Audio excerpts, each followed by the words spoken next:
Iya. Dari grup Telegram. Yang pertama ini, apakah mungkin kerajaan Majapahit bangkit kembali suatu saat? Kalau bangkitnya itu Mas, penerusnya. Yang bangkit itu penerusnya. Sistemnya jadi ketatanegaraannya itu ya dibilang jiwa dari Majapahit ini bangkit kembali. Jadi istilahnya gini, jadi sifat-sifat yang kemajapahitan ini akan tumbuh kembali sebagai mercusuar dunia tuh. Berarti kalau memang ada indikasi untuk sistemnya Majapahit itu bangkit kembali, tidak menutup kemungkinan seperti Gajah Mada juga akan manifest. Bisa semuanya, semua raja-raja dari ini hitungannya kan per Masehi ya. Dari tahun Masehi kan ini kan Indonesia kan mengalami kejayaan setiap 700 abad sekalian. Siklus kejayaan, Siklus alam, siklus masa. Nah, abad pertama kejayaan pertama adalah 700 tahun pertama adalah kejayaan Sriwijaya. Ya. 700 tahun kedua adalah kejayaan Majapahit. 700 tahun ketiga sekarang ini sudah terproses menuju kejayaan, ya kan? Nah, setelah itu 2002 ke atas ini sudah berjalan nanti pesat sekali perkembangannya, terjadi banyak hal-hal yang sifatnya aneh. Tuh efeknya itu nanti jiwa-jiwa lampau ini manifest kembali. Ini kalau jenengan bisa melihat gaib, alam maya, kehidupan maya kan, kehidupan maya kan suatu yang sifatnya maya, itu tidak kelihatan astral. Itu melihat jiwa-jiwa itu pada mencari wadah. Ada yang sudah mendapatkan wadah, ada yang belum. Nah, nanti setelah 2002 ini nanti semakin pesat, dan hati-hati. Setelah Imlek nanti ke depan itu banyak akan banyak terjadi kecelakaan massal. Maksudnya setelah massal gimana? Ya, kejadian yang membawa korban banyak. Massal ini misalnya pesawat, kan massal melibatkan banyak orang gitu loh maksudnya. Ya, makanya hati-hati. Jadi disarankan kalau mau kemana itu nyebut Ibu Pertiwi Bapak Angkoso, ya kan? Jadi lebih hati-hati di tahun ini. Ini Mas, terkait dengan kondisi alam di tahun 2022 ini, tadi Mas Dinus kan mengatakan bahwa akan terjadi banyak bencana, bahkan ada musibah kematian massal. Ada nggak tips agar kita ini bisa selamat dari semua bahaya? Itu tadi yang seperti saya bilang itu tadi, pengolahan cipta rasa jiwa dan karsa kita harus ada. Jadi pikiran positif, perasaan positif, aura kita tebaran kasih sayang, perilaku kita lebih pada kesadaran penuh, ya kan? Kita lebih memantaskan diri bagaimana kita harus berperilaku, budi pekerti, luhur, ya. Kalau kita bisa menerapkan itu, nanti kita akan diarahkan oleh alam itu sendiri, karena alam ini juga sedang bekerja, dan leluhur-leluhur yang namanya jiwa lampau ini akan membantu kita di dalam proses pemurnian diri menjadi pribadi yang lebih welas asih, kan gitu. Ini kita frekuensinya sangat besar. Kalau kita berbuat buruk, maka karma buruknya juga akan roda putaran karmanya akan begitu cepat. Tapi kalau kita berniat untuk menjadi baik, karma kebaikannya juga bergerak begitu cepat. Ya melek bengi mandi tengah malam itu bagus untuk meningkatkan ionisasi. Wening kita mawas diri nek wong terus nyawang langit, ibaratnya wong Islam tafakur kan ngono lho. Menata pikiran, menata rasa, menata jiwa, menata karsa kita agar terjadi keselarasan. Nah, di dalam keselarasan itu nanti akan timbul keseimbangan, apa ketenangan. Kalau sudah kita tenang, ada keseimbangan. Kalau sudah keseimbangan, timbullah suatu kedamaian, ya kan? Kedamaian itu ada tebaran kasih, kan gitu. Terus ini Mas, terkait dengan banyaknya musibah yang saat ini kan di daerah-daerah kan banyak terjadi musibah bencana alam. Itu kan kalau kita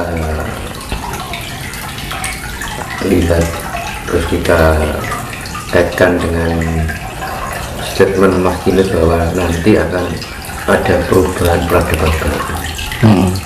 Yang saya tanyakan Mas, kenapa setiap mau ada perubahan peradaban baru harus diawali bahkan diakhiri dengan musibah atau bencana? Ini kan misalnya gini, renovasi rumah harus diapakan? Bongkar total. Nah, ya kan? Karena apa? Kalau tidak dibongkar total nanti tidak kuat. Harus dipondasi dari awal lagi dengan cara dihancurkan. Sama hal saja, alam ini sudah merasa tidak nyaman dengan perilaku manusia. Terus akhirnya dia melakukan refleksi, ya kan? Bumi ini berputar, yaitu rotasi, dan melakukan translasi dan refleksi, ya kan? Pergeseran itu translasi, rotasi itu perputaran, refleksi itu menciptakan keseimbangan lagi, ya kan? Biar apa? Kondisi bumi itu nyaman lagi, karena bumi ini kalau ngomong itu sudah tidak nyaman sekali dengan kondisi di dalam tubuh bumi itu sendiri. Karena ulah siapa? Ulah manusia. Akhirnya bumi ini ingin mandi pakai apa? Pakai air laut. Akhirnya dibersihkan karena air laut itu sifatnya penetralisir, kandungan neutron. Jadi kandungan air itu sifatnya netral, penetralisir. Makanya nek wong arep wong golek wong pinter mah tebarono uyah kan ngono.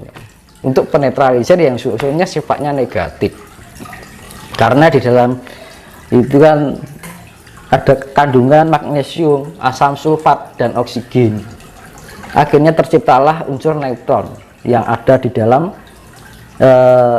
unsur air laut asin. Nah, itu dewanya dewa Baruna kan ngono. Nek dewa air tawar kan dewanya dewa Indra kan ngono. Jadi jiwa niki disebut dewa Indra. Jiwanya air laut disebut Batara Baruna. Jiwanya matahari disebut Batara Surya. Jiwanya bulan disebut Dewi Condro, gitu. Dewanya bintang disebut Dewi Kartiko, ya. Dewanya awan disebut Batara Sambu, dewanya petir disebut Batara Wungkuwang, dewanya putaran cakra disebut Batara Cokro, dewanya waktu disebut Batara Kala, dewanya magnet ataupun sifatnya kasih asmara itu dewanya Dewa Asmara. Kan lengkap itu. Ya, itu adalah nanti yang menjadi simbol Hastabrata kan itu toh.